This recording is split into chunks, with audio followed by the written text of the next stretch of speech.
So we are going to be looking at the 6 question types and what is going to be expected of you guys to be able to prove that you earned your AP score, right? So we're starting just right up here at the top. The sticker I put on there says, "You are magical." Yay. So that was just added on. Obviously that's not from Barron's, that's a Beller. Yeah.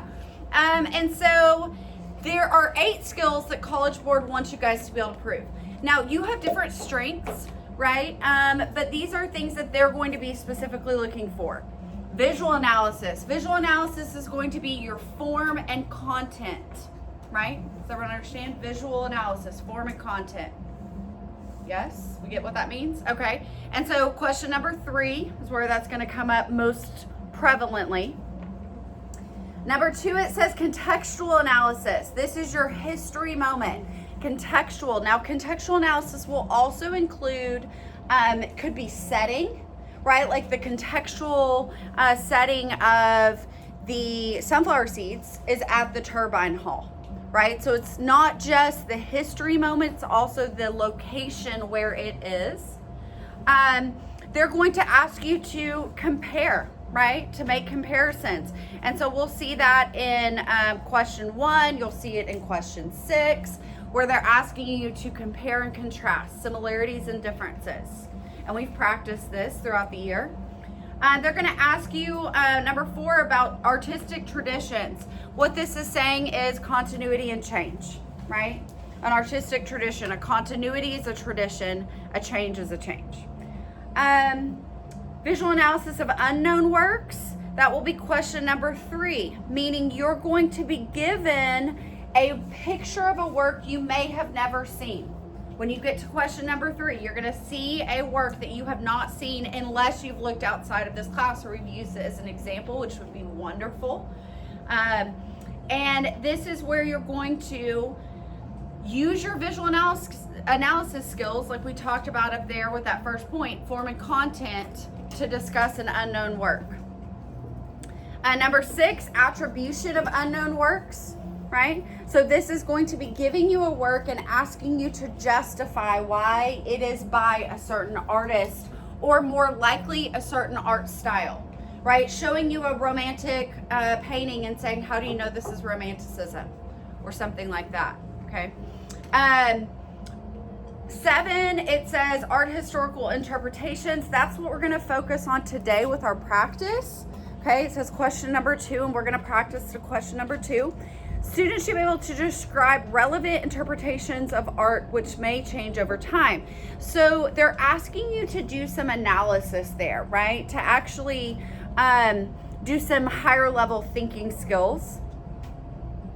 And then lastly is argumentation. And it says right there, this is the most demanding aspect of the exam, argumentation, because it's asking you to form a thesis.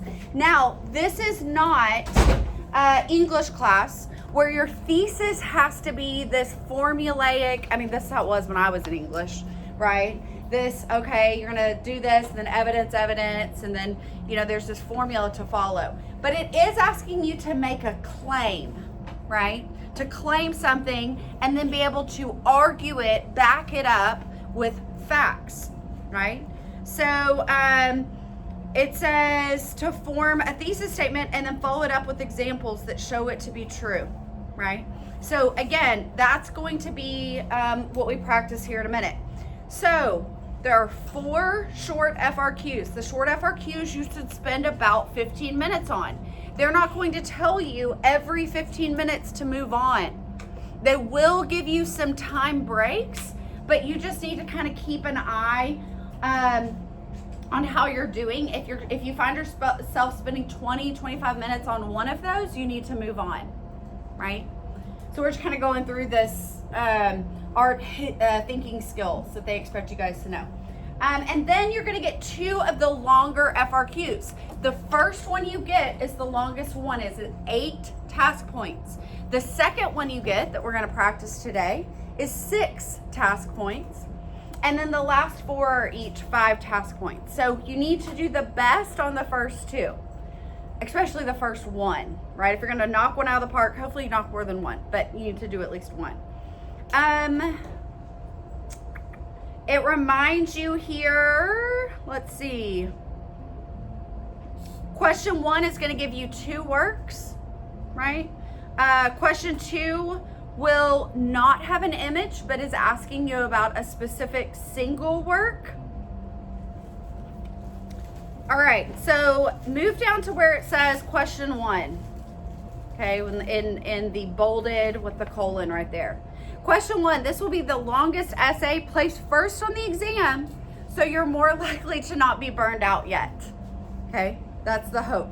You'll have, or you should allow yourself 35 minutes. They're not gonna come around and say, give me that paper, you're done with your 35 minutes, right? You're gonna get 2 hours to do all 6 of these. So that just kind of budget your time well, right? But spend the most time on this one. This one is gonna give you a piece of work and then ask you to select, just like we've talked about before, ask you to select a work from a list that you can make comparisons to. Now, when you select, because it's a comparison question, when you select the work, remember I told you guys, if at all possible, pick one of the ones they give you. What would be a reason someone wouldn't pick one of the works given on the list? If they don't know anything about it. They don't know anything about it. Or if they're brain dead. Brain dead. Which will be me after that. Maybe they feel like, oh no, I know this other piece. I know it well. What's the danger in picking a work that's not on the list? It's not in the right time period. It might not be the right time period. If they say it has to be early Europe and America or late Europe and America or African, you might pick something off that doesn't fit in that time period. Okay. And then you have no possibility of earning points for that work, right? You're basically cutting your score in half of what you can earn. And that sucks. And that makes it really hard to do. So please, if at all possible, pick a work they give you, right, from that list. And it suggests that on here, right? It suggests that you do that. It says in italics there at the bottom, it is wise to choose one of these works because you can rest assured they fit with the question, but it's not required. Not required. If you'll turn to the back of that page and it says, for any work, regardless of whether or not you select it from the list, you must supply 2 identifiers, right? Remember, you must supply 2 identifiers. The example it gives right there, if the work is Hunters in the Snow, you could write the artist name, Bruegel. You could write the date, 1565. Or you could write oil on wood. As long as 2 of the 3 things you pick are correct, it counts. You could also write the Netherlands, right? Northern Renaissance. Be as specific as you can. I would get in the habit of writing more than just 2, just 3, right? Just in case you're wrong on one of them. That's an easy point to earn, and it's a sad point when you lose it. They've already given you titles, so title's not going to work there, okay? So you want to be as specific as possible. The title does not have to be word for word the same. They're going to know what you mean, okay? All right, can we skip down to where it says question 2? Question 2 suggests 25 minutes. This essay is worth 6 points. So remember, question 1 is 8, question 2 is 6. Question 2 is the type we're going to practice here in a minute. This is a visual and contextual essay that relies on students' ability to gather information relevant to a work of art and then use that information to defend a thesis statement, right? Theses, don't let that big word, not big word, but fancy sounding word freak you out. You are simply making a claim. That's all that means. You're claiming something about a work, right? I like this phrase. This question has to be handled with care. Often students will be asked to select a work of art from a relevant time period. Any attempt to choose a different time period null and voids the question. Meaning if they tell you, oh, it needs to be later Europe and America, and you go off some weird path, you're not going to get any points here. And it's going to be really hard to pass this exam and bomb one of these two first questions. I'm not saying it's impossible. I'm just saying this is important. This matters, right? So please select something that you are sure is appropriate. They are going to give you a list, okay? This is your second question. It's your second one that's going to have a list of works, but it doesn't have a picture, okay? Doesn't have pictures. Let's see. Once again, you must provide 2 identifiers to earn the first point. Give some examples there. Let's skip to the next page where you see that bolded word argumentation. You'll see where it says that bolded word argumentation. We're going to look at this and again talk about it a little bit more, but this is where you are really using facts to support the thesis, the claim that you've made. That's all argumentation means, is you have argued that that thesis is correct and you can back it up. Do you have questions about that, what that means? Okay. Question number 3, visual analysis. This will be your first short response question. Okay. Visual analysis can have a work from the image set, or it can be an attribution. It can be something similar to a work from the image set. But it's going to be something that stylistically you recognize or should recognize. Okay? It will not be obscure. There are no identifiers needed unless they give you a list. And it will say, on the question, select and completely identify, and then it will have that whole paragraph at the bottom that says, when identifying a work, you should try to include all the following. And so if you don't see that, don't sweat it too much. Making sure you have every fact, every, thing that would be on the museum name tag there. Question 4, contextual analysis. This is going to be asking you, of course, about the context and how that relates to the work that they give you to discuss. Turn on. Question 5 is an attribution, just simple attribution question. We have practiced this many times. This will definitely 100% be a work that you have not seen unless I've used it as an example in class, right? So what you're going to do there, you can grab one of those. What you're going to do there is you're going to select a work. You're going to look at their selected work that they've given you, and you're going to justify with multiple examples why you know what artist or what style it is, right? So if it's a landscape and you think it's a romantic landscape, you're going to claim that it is, and you're going to give backup for how you know that. The question will ask for at least 2 examples. I would give 3 or 4. Okay? Something I forgot to mention. Let's back up just a second. On the questions that ask you to select a work, question number 1 and question 2, never pick more than one work. If they say, here's a piece, compare it to one of these 3, don't compare it to 2 pieces. All you're doing is you're diluting your opportunity to earn those points. People do that when they don't know what they're talking about. And they go, well, it might be like Hatshepsut, but it might also be like Akhenaton. And then they're just spreading themselves thin. It doesn't work. Only pick one. Do you understand? Only pick one on those first 2 questions.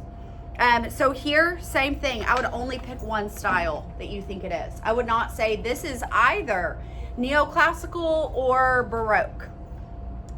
I would not do that, because then you're just making yourself, you're telling the reader, I have no idea what I'm doing here. No clue. Claim something, right? Claim something. Try to be confident in that. And then question number 6, your last question, again, worth 5 points. This is going to be your continuity and change. Just like we've talked about a lot in class, continuity and change. Last year it was the Maxi Museum that we talked about yesterday, right? So continuity and change. If you guys will turn to this gray box that says general rules about essays. Yeah. Are we gonna have to remember like the two identifiers for 1 and 2, and then like each component, or are they gonna ask us specifically? They will ask you specifically. They're going to give you this in the prompt. They are not going to expect you to go, oh, is this the one where I put the, it's going to be step by step. Yeah, that's a good question. That'd be really hard because then you're not studying and memorizing and remembering content. You're remembering procedure. Yeah. And that's hard. Yeah. Okay, so general rules about essays. I would avoid judging a work of art. We've talked about this, and Bella is guilty of this, right? In my own conversations, being like, I don't like this piece, or I like this piece. College Board does not care if you like or dislike a work. I might care and think it's funny and interesting. They do not care. And you might annoy them by bringing it up. So what I would do is I would try to avoid anything like, this is better, he did a good job, none of that. Okay, none of that. Never use the word perfect.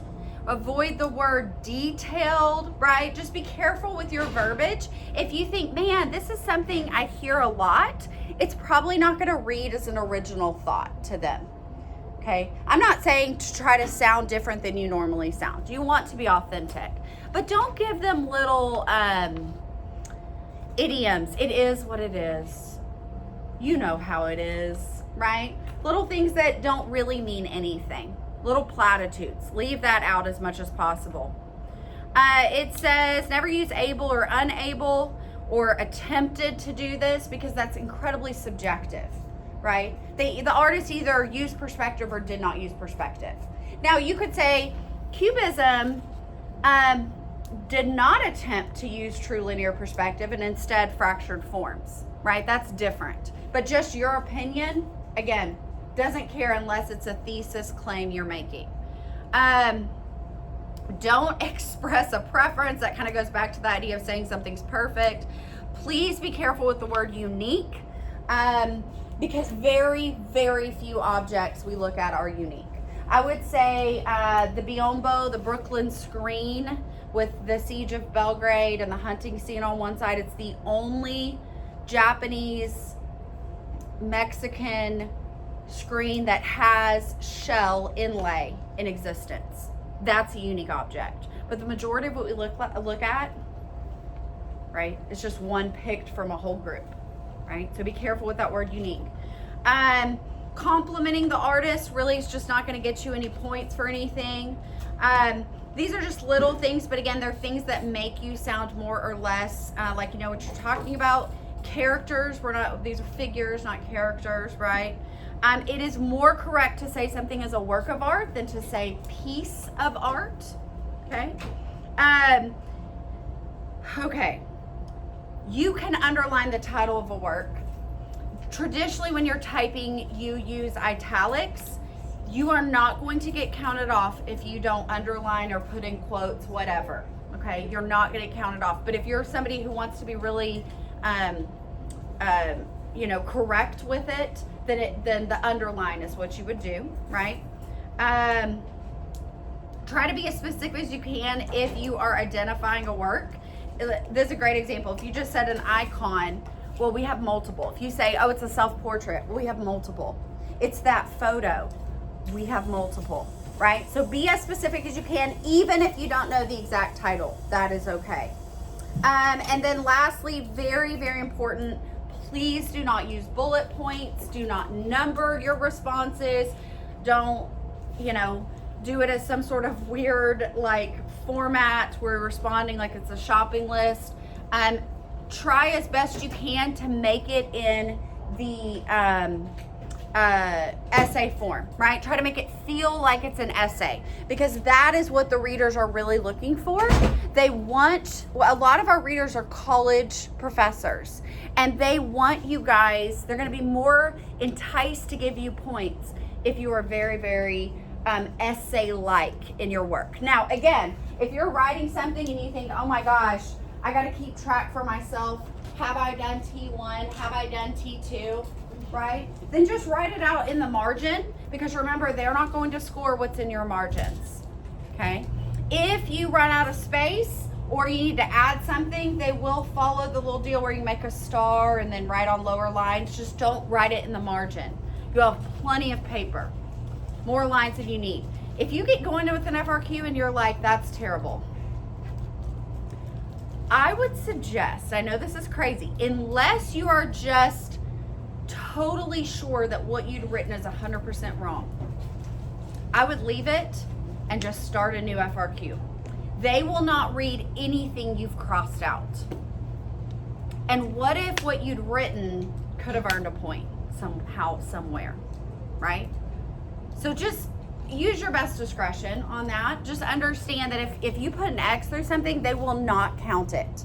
Remember, they're not counting anything against you. You're only earning points. And so they will overlook things that are not correct for you. All right, so everybody turn to where it says note. There are no images provided for question 2. This is question 2 from last year's exam. This is question 2 from last year's exam. I don't know why the copier did it like that book. I don't know what button I pushed to make this happen, but just go with it. All right, so last year, this is the exact format. So we can assume that this year, your question number 2 will be laid out exactly this way. Do you see how they did this kind of indentation here? This is new. They haven't done this before, right? That I've seen on a released exam. So this is new, but they've given us this kind of bullet point. That does not mean respond in bullet points. Don't go crazy. Okay, but they're trying to help you guys. So like Savannah asked earlier, are they going to tell you what they're looking for? Yes, absolutely. So we're going to write this together. So you all need to write. You all need a pen in your hand and the paper in front of you. Remember that question number 2 is going to be your only question without an image. When you do get a question with an image, that image is going to be large, in color, nice big picture, right? Like picture this in color, okay? You're gonna get a nice big image. Unfortunately, that's not what that's when we do them in class, they're just black and white. But for this question, we don't have an image. So read along with me. In the 19th and 20th centuries, many European and American artists created paintings, drawings, prints that were influenced by other cultures. Remember, your first sentence is not a task here in these long FRQs. It's like a little welcome to the party. Here's what we're going to talk about, right? No task there. And then where you see select and completely identify, question 1 and question 2 will start with that phrase. And that's where your brain goes, okay, this is our first prompt, right? This is our first task. Select and completely identify one painting, drawing, or print from later Europe and Americas. It gives you the dates that was influenced by another culture. Later Europe and Americas is content area 4, okay? And you might be like, how do I remember what's in content area 4? Never fear. They give you a list of suggested works to pick from, right? Hallelujah, College Board. Explain why the artist was influenced by the imagery, styles, or techniques from another culture in this painting, drawing, or print. In your response, you should do the following. Holy moly, they broke it down for you like a rubric. Bless their hearts, right? So it tells us, Savannah, start us off. What's our first thing we've got to do? Loud and proud. Provide 2 accurate identifiers for the work of art you have selected.